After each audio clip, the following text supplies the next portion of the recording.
आप देख रहे हैं अल्फा डिफेंस हिंदी में आपका स्वागत है। आप हमें ज्वाइन कर सकते हैं सोशल मीडिया पर, फेसबुक, इंस्टाग्राम, ट्विटर और इंग्लिश व्यूअर्स हमें ज्वाइन कर सकते हैं अल्फा डिफेंस इंग्लिश पर। आइए शुरू करते हैं आज का वीडियो।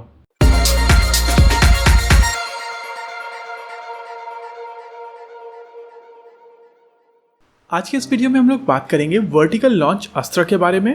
अस्त्र एयर टू एयर मिसाइल को surface to air missile system के तौर पर विकसित किया जा रहा है। हालांकि ये रिक्वायरमेंट पूरी तरीके से भारतीय नौसेना की है, लेकिन इस मिसाइल सिस्टम को मॉडिफाई करके भारतीय थल सेना की एयर डिफेंस रिक्वायरमेंट पूर्ण करने के लिए एक short range air defence system भी बनाया जा सकता है। अभी की रिक्वायरमेंट के लिए एक 8 सेल कैनिस्टर का टेंडर रिलीज किया गया है, जिसके बाद ये स्पेकुलेशन की जा रही है कि भारतीय नौसेना के शिप्स में लगाए जाने से पहले ये मिसाइल सिस्टम एक लैंड बेस्ड सिस्टम पर टेस्ट किया जाएगा।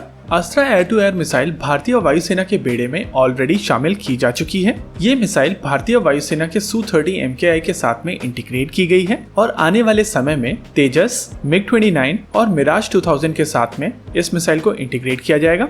और एक एयर टू एयर मिसाइल के बेसिस पर एयर डिफेंस सिस्टम बनाना एक लॉजिकल स्टेप है। आमतौर पर air to air missile systems में एक एडिशनल बूस्टर लगाकर उनको सरफेस टू एयर मिसाइल में कन्वर्ट किया जाता है।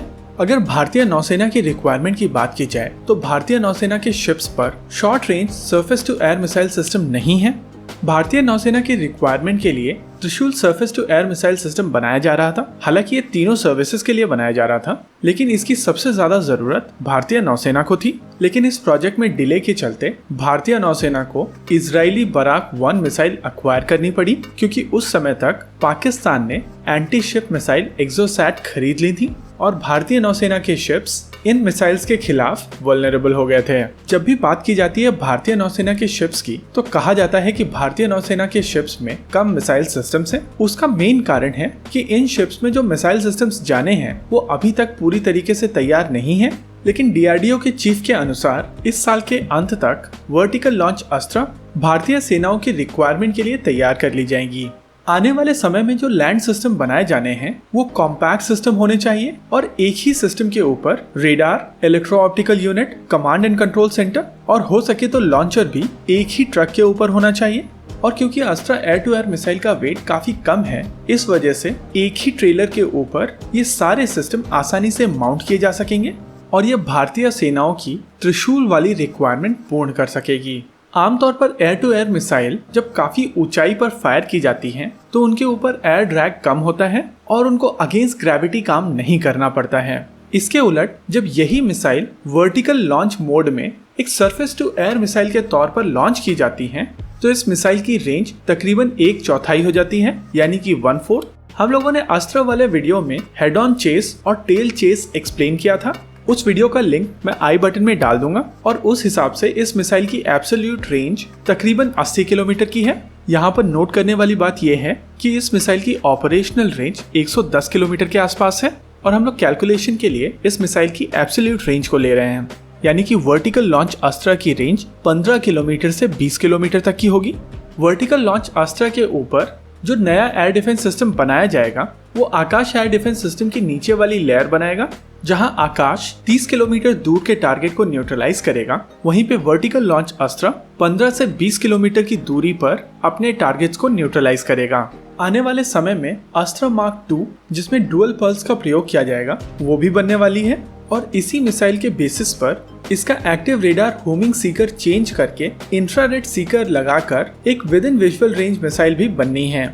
ये दोनों मिसाइल सिस्टम्स बन जाने के बाद में अस्त्र फैमिली की मिसाइल्स को लेकर एक triple layer air defence system बनाया जा सकेगा और इस तरीके के सिस्टम होने के कारण आपको काफी ज्यादा फ्लेक्सिबिलिटी मिलती है और लॉजिस्टिकल कॉस्ट काफी हद तक कम हो जाती है। इस मिसाइल के प्रोपल्शन सिस्टम और आने वाली मार्क 2 में डुअल पल्स को हम लोग डिटेल में डिस्कस कर चुके हैं और वीडियो का लिंक आपको आई बटन में मिल जाएगा। लेकिन जो चीज हम लोगों ने पिछले वीडियो में मिस की थी वो था इसका प्रॉक्सिमिटी फ्यूज। हर एक हथियार में जिसमें वॉरहेड होता है उसमें प्रॉक्सिमिटी फ्यूज का प्रयोग किया जाता है और ये फ्यूज इस वॉरहेड को तब डेटोनेट होने में मदद करता है जब ये हथियार या कहें वॉरहेड टारगेट के काफी नजदीक होता है और इस फ्यूज के माध्यम से इस वॉरहेड को पता चलता है कि टारगेट रीच हो चुका है और अब यहाँ पर फटना है।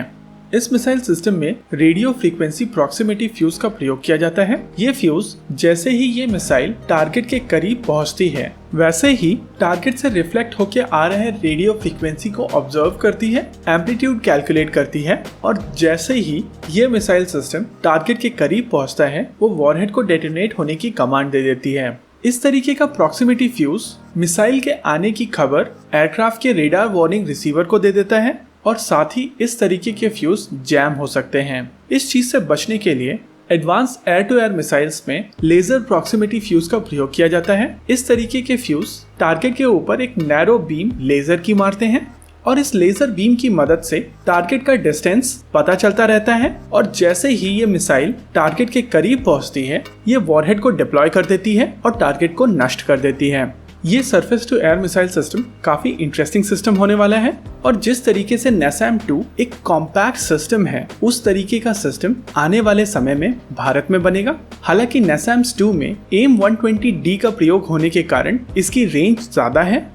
ये मिसाइल सिस्टम 30 किलोमीटर की दूरी पर अपना टारगेट न्यूट्रलाइज कर सकती है, वहीं वर्टिकल लॉन्च अस्त्र 15 से 20 किलोमीटर की दूरी पर ही अपने टारगेट को न्यूट्रलाइज कर सकेगी। हालांकि इतने सालों की कमी जो त्रिशूल के कारण थी, वो पूरी होती दिख रही है। इस वीडियो में रखते हैं केवल इतना ही। आपको क्या लगता है, बताइए हमें कमेंट सेक्शन में। आगे आप कौन सा वीडियो देखना चाहते हैं, बताइए हमें कमेंट सेक्शन में। वीडियो को अंत तक देखने के लिए धन्यवाद। अगर आपको वीडियो पसंद आया हो तो आप इसे अपने दोस्तों के साथ जरूर शेयर करें और अगर नहीं पसंद आया तो बताइए हमें कमेंट सेक्शन में आखिर क्यों। देखते रहिए अल्फा डिफेंस। धन्यवाद। जय हिंद।